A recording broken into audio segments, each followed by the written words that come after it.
Anong kulay daw ba ang ilaw ng CCTV para masabi na gumagana? So ito ay katanungan ng isa nating viewer mula sa in-upload nating video nung nakaraan. So dito, paliwanag ko muna sa iyo yung setup ng isang fully functioning na CCTV. So ang fully functioning na CCTV, ibig sabihin, gumagana yung camera 24/7, nagre-record. Tapos na-view it's either sa monitor mo or sa cellphone through online. So yan ang setup ng isang fully functioning, yung nare-review, may backup ka, may files ka. So sa katanungan ni ma'am, anong kulay daw ba ang ilaw ng CCTV para masabi na gumagana? So dito muna tayo sa camera at saka sa power supply niya. So ang CCTV, maging industrial man yan or maging pambahay, mayroon yan siyang function na infrared function. So, ang purpose niyan is magkakaroon siya ng kulay pula na liwanag yung LED kapag madilim para magkaroon ng liwanag yung kinakaptured na video kahit sabihin na black and white. Tapos, yung iba naman is nagkakaroon siya ng liwanag na parang flashlight. So, yun yung tinatawag na full color. Makikita nyo yan sa mga CCTV ng V380, Imo, yung mga TP-Link, may mga ganyan yung mga mostly na mga camera ngayon.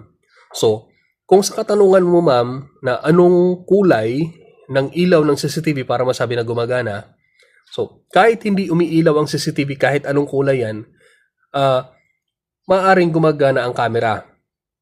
Kahit hindi umiilaw, maaaring gumagana. Pero para masabi na fully functioning ang CCTV, so sabi ko naman, ang isang fully functioning na CCTV is gumagana ang CCTV, yung mismong CCTV, mayroong files na marireview at saka makikita nila sa monitor, etc. sa monitor sa office or sa cellphone. So kung dito lang ang pagbabatayan mo lang is ilaw lang ng camera, kahit anong ilaw mo niya ng camera, maging kulay puti man yan na maliwanag, maging kulay pula, maaaring gumagana ang camera. Pero pagdating sa function ng record, maaaring hindi. So kung ang camera na to ay camera ng kapitbahay mo or camera ng opisina, tapos gusto mo lang malaman kung gumagana, maaari mo itanong. Pero kung nahihiya ka magtanong, subukan mo ilipat yung halaman ng kapitbahay. Tapos magtatanong niyo, Mari, bakit mo inilipat yung halaman ko? Ba't mo nilipat? Edi sabi, gusto ko lang malaman kung gumagana talaga yung camera. Or kung nasa opisina ka man, edi mag-early out ka. Pagkatapos isulat mo doon, nag-out ka ng alas 6, kahit nag-out ka ng alas 3. Or di kaya, lagi kang late na pumapasok, huwag kang mag-uniform. Para malaman kung gumagana nga ba yung camera. Kung hindi sa'yo kung hindi sa'yo yung camera.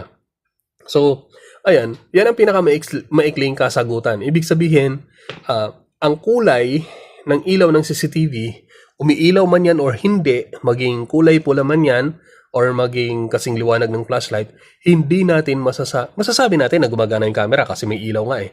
Pero pagdating sa fully na function niya, yung full function niya, yung record, yung viewing online, hindi natin masasabi hanggat hindi natin natatanong yung may-ari or hindi mo sariling pag-aari yung camera. Maaari din na walang internet.